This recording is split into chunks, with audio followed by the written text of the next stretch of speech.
Imaginez un supermarché à ciel ouvert et totalement gratuit. Un endroit où ces oignons, ces courgettes, ces artichauts, ces laitues ou encore ces fraises sont en libre service et en pleine rue. Depuis 6 ans maintenant, c'est le pari que vit la petite ville anglaise de Todmorden, nichée dans les verdoyantes collines du Yorkshire. Ici, on a de la menthe et du fenouil. Il y a même 2 variétés, du fenouil brun et du fenouil vert. Comme bon nombre d'habitants de Todmorden, Melville Coleman est membre de l'association Les Incroyables Comestibles.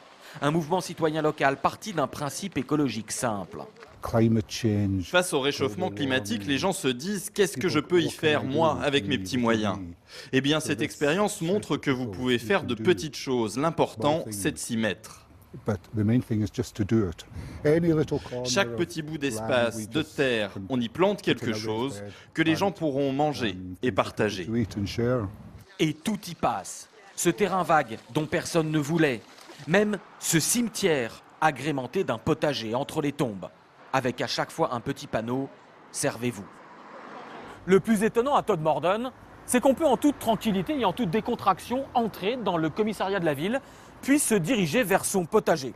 Et chipper des légumes ou des salades à des policiers en toute légalité, vous comprendrez bien que c'est une occasion qui ne se refuse pas.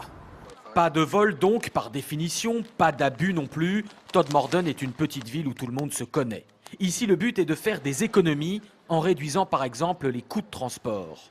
L'un de nos bouchers du marché, qui fait de magnifiques saucisses, cherchait du persil et il n'en a pas trouvé.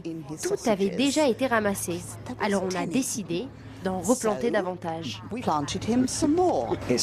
C'est génial, j'ai juste à sortir, à ramasser ce dont j'ai besoin et à mettre dans mes saucisses du fenouil, de l'ail et du persil venus directement du jardin aux herbes à l'extérieur.